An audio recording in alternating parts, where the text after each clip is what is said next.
आज के video lecture में हम बात करेंगे कि देश के अंदर 500 और 1000 के नोट अब सरकार ने बैन कर दिए हैं। पुराने 500 और 1000 के नोट सरकार ने देश के अंदर बैन कर दिए हैं। आपको मालूम होगा कि ब्लैक मनी जो कि देश की एक बहुत बड़ी समस्या है, जिसको देश बहुत पुराने समय से झेलता आ रहा है, उस समस्या को कम करने के लिए सरकार ने ये एक स्टेप उठाया है।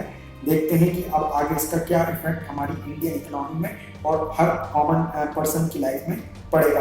अब आज के जो पूरे लेक्चर में हम ये जानने की कोशिश करेंगे कि क्या है ये ब्लैक मनी, किस तरह से ये काम करती है और किस तरह से ये इफेक्ट करती है हमारे देश की इकोनॉमी को, और अभी जो सरकार ने जो स्टेप लिया है उससे किस तरह से अब इस ब्लैक मनी को रोकने के अंदर मदद मिलेगी। तो सबसे पहले हम बात कर लें कि ब्लैक मनी किस तरह से ये ब्लैक मनी वर्क करती है। सबसे पहले आप देखिए कि जो लोग हवाला के माध्यम से सबसे ज़्यादा ब्लैक मनी का इस्तेमाल होता है, ब्लैक मनी को वाइट मनी में कन्वर्ट करने के लिए हवाला का इस्तेमाल किया जाता है।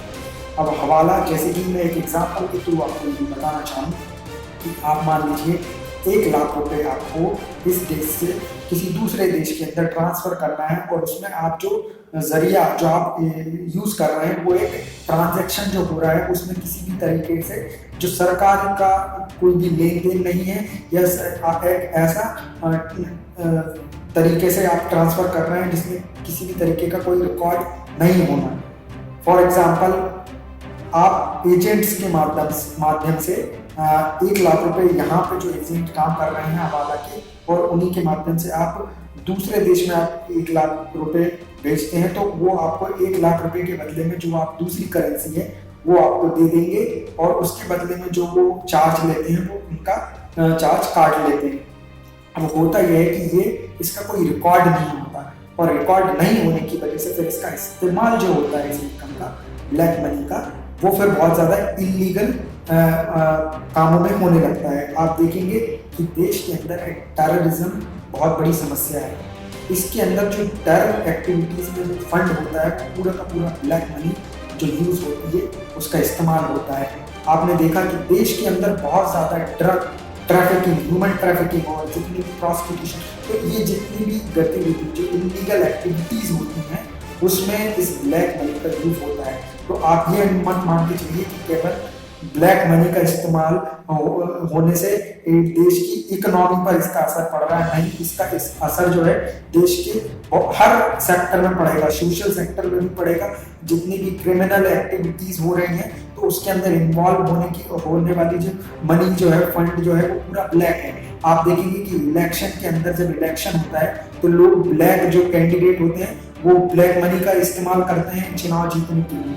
तो इस तरह की आप देखेंगे कि ये ब्लैक मनी का इस्तेमाल देश के अंदर होता है। आपने देखा होगा कि जो बिल्डर होते हैं वो लोग कैश में मनी लेना ज़्यादा पसंद करते हैं, क्योंकि वो एक अनडिस्क्लोज मनी जो होती है उसको वो शो नहीं करते हैं, और उसका पूरा का पूरा वो फिर कहीं ना कहीं उसका इस्तेमाल दूसरी तरह से कर लेते हैं, तो टैक्स उस पर नहीं देना पड़ता है, तो उनको ज़्यादा फायदा होता है। लेकिन फिर इसका इस्तेमाल जो ब्लैक मनी है ये आकर के हमारी जो अच्छी इनकम होती है, जो अच्छी इकोनॉमी के अंदर जो चलने वाली जो है उसको आकर के स्पॉइल करती है। तो उसको रोकने के लिए अभी सरकार ने ये स्टेप लिया है कि पुराने समय से जितने भी जो नोट है उनको बदला जाएगा।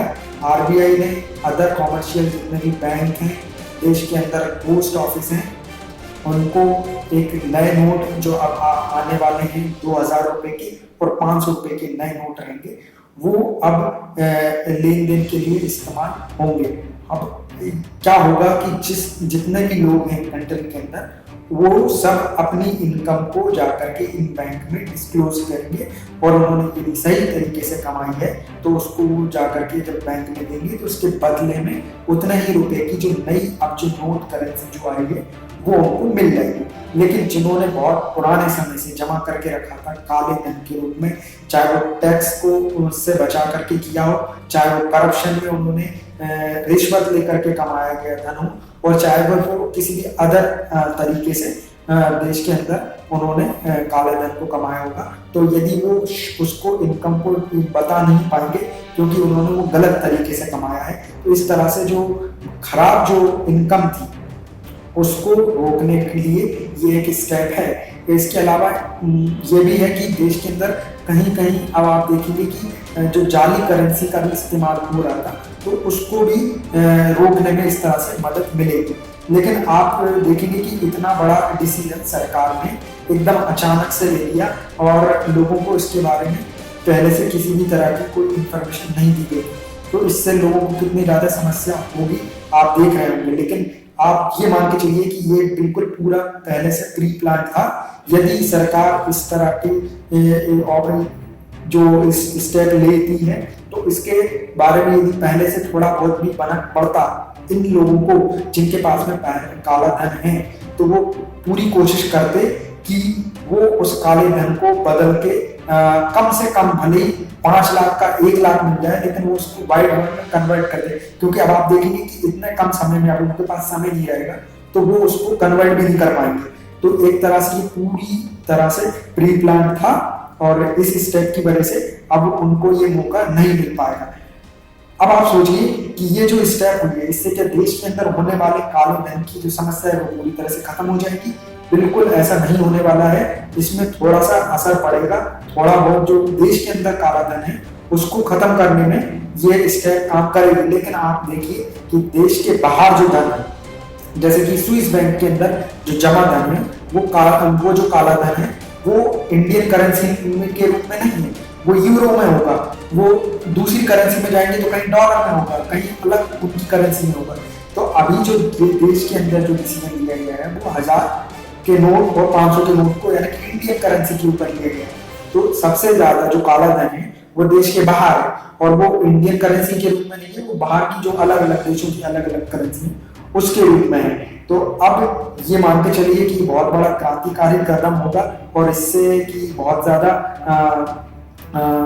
काले धन के ऊपर कंट्रोल होने वाला है। हाँ, देश के अंदर जो काला धन है उसको रोकने में इसकी जरूर मदद मिलेगी, लेकिन जो बहुत बड़ी समस्या जो बाहर जो फंड हुआ है, जो बाहर का जो काला धन है उसकी एक बड़ी समस्या है, तो उसमें ये शायद इतना ज्यादा काम नहीं हो पाएगा।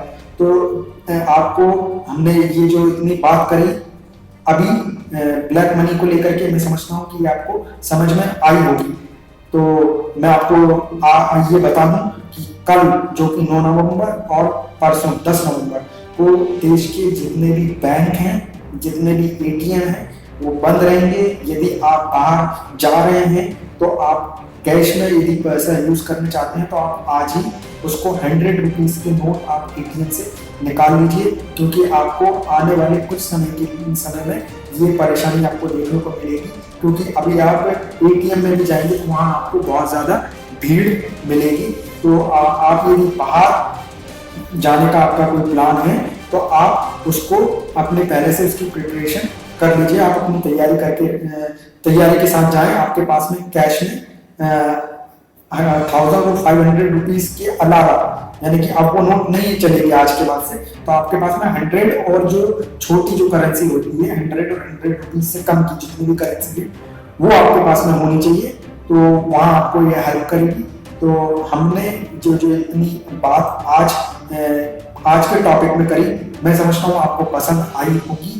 यदि आपको ये वीडियो अच्छा लगा है तो इसको आप लाइक कीजिएगा, दूसरों को शेयर कीजिएगा। ये इन्फॉर्मेशन कि वो बाहर यदि जा रहे हैं तो उनको पूरी तरह से प्रिपेयर रहना चाहिए। इसके अलावा आपने यदि मेरा चैनल अभी तक सब्सक्राइब नहीं किया है तो आप सब्सक्राइब कर लीजिए, क्योंकि ये आपको यहाँ पे मैं डेली कुछ इस तरह के वीडियो लेकर के आता हूँ जो आपको कॉमन लाइफ में भी और कॉम्पिटिटिव एग्जाम में दोनों में हेल्प करेंगे ना। हम 10 से 15 मिनट के बीच का वीडियो बनाते हैं और जो बहुत इंपॉर्टेंट टॉपिक होते हैं जिसकी तैयारी आप किताब के अंदर सारी तैयारी नहीं कर सकते। कुछ टॉपिक ऐसे होते हैं जो बिल्कुल अलग होते हैं, उनको आप एक किताब से तैयार नहीं कर सकते। तो ऐसे टॉपिक जो एग्जाम ओरिएंटेड भी इंपॉर्टेंट होते हैं और कॉमन अवेयरनेस के लिए भी बहुत ज्यादा इंपॉर्टेंट होते हैं, तो वो सारे टॉपिक को लेकर के हम हमारे वीडियो लेक्चर में डिस्कशन करते हैं। तो ये वीडियो लेक्चर आपको हिंदी में मैं प्रोवाइड करा रहा हूँ। आप डेली इन वीडियो को देखिए। यदि आपको इनमें कुछ डाउट होता है तो आप मेरे से कांटेक्ट कर सकते हैं, मेरे वीडियो में कमेंट कर सकते हैं। आपके जो भी डाउट्स हैं उनको दूर करने की पूरी कोशिश करूंगा। तो नेक्स्ट वीडियो में एक नए टॉपिक को लेकर के हम डिस्कशन करेंगे। तो तब तक के लिए नमस्कार।